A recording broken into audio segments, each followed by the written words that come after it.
My name is Neil Watson. I'm a British journalist based here in London, and I'm actually speaking to you today outside the Iranian embassy in London. In fact, I'm on the other side of the road from the Iranian embassy in London because it's considered too dangerous to actually have this silent, peaceful protest directly outside the door of the Iranian embassy. Now, I'm standing between two very brave South Azerbaijani activists here, and they have their mouths taped for two reasons.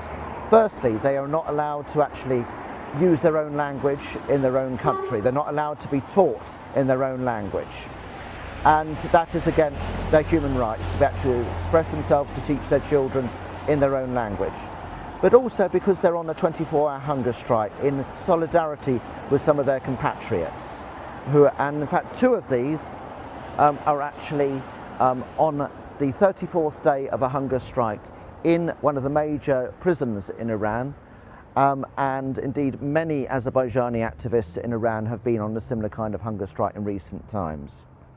Now, these two gentlemen are members of the Liberty for South Azerbaijan group, and Tahir Nagavi is a lawyer, a human rights defender and an Azerbaijani activist, and Vedat Asadi, who's a dedicated South Azerbaijani activist. Both of them have been denied their basic rights in jail. That includes contact with their families, and in fact their lives are in serious risk. We know that Iran uses the highest use of the death penalty per capita anywhere in the world.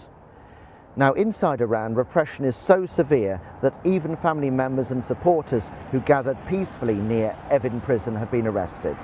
Despite this, many activists are continuing their resistance through home-based hunger strikes and social media campaigns. In London, by this protest, we are amplifying their initiative publicly in front of the Iranian embassy because the truth must not be hidden. South Azerbaijani activists are routinely imprisoned because of their ethnicity. Normally 10 to 50 are held at any one time, but hundreds are facing arbitrary legal restrictions and gagging orders. Currently, around 20 South Azerbaijani activists are being held in Evin prison, including 17 arrested in coordinated raids between the 5th and 7th of February 2024 across Urmia, Ardabil and Tabriz. From the start, this crackdown showed political motives. Activists were being threatened with the death penalty, then pressurized to accept fabricating spying charges, such as propaganda against Iran. Many believe this was in retaliation when Iran was defeated in its geopolitical dreams in the South Caucasus in autumn 2023, which exposed the weakness of its imperialist policies. South Azerbaijanis have spoken openly about this failure, and that's prompted a harsh response. Naturally, none of the activists have accepted the charges, and that's left the authorities unable to prove their case. Instead, to save face, the regime issued 100 years, a century of prison sentences across 16 activists, completely disproportionate. Mr. Nagavi and Mr. Asadi, a few months ago, protested against their unfair trial procedures, which has led them to have solitary confinement, which obviously is affecting their mental health. Mr. Nagavi has been denied medical care unless he accepted degrading conditions. And in fact, they began their hunger strike on 28th of October 2025 as a very last resort. They're putting their lives in danger for their beliefs.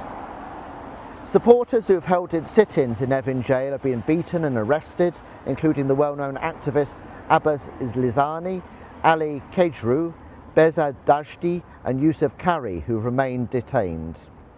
These events reflect systemic discrimination. Persians, who reflect less than 1/3 of the population of Iran, dominate the majority, including the 40 million South Azerbaijanis, who in fact form over 1/3 of the Iranian population. This month, a UN resolution has formally charged Iran of racism. The government has also devastated Azerbaijani regions, including the deliberate destruction of Lake Urmia, which is obviously against the environment, but is also causing many Azerbaijanis dependent on Lake Urmia to lose their irrigation water and actually lose their livelihoods. So the hunger strikers who are outside the Iranian embassy in London today, and also those in Iran itself, they need your support now. And we're urging passers-by here in London to support a petition to actually be submitted to Amnesty International and pressurise Iran to stop these abuses against human rights. Thank you for listening.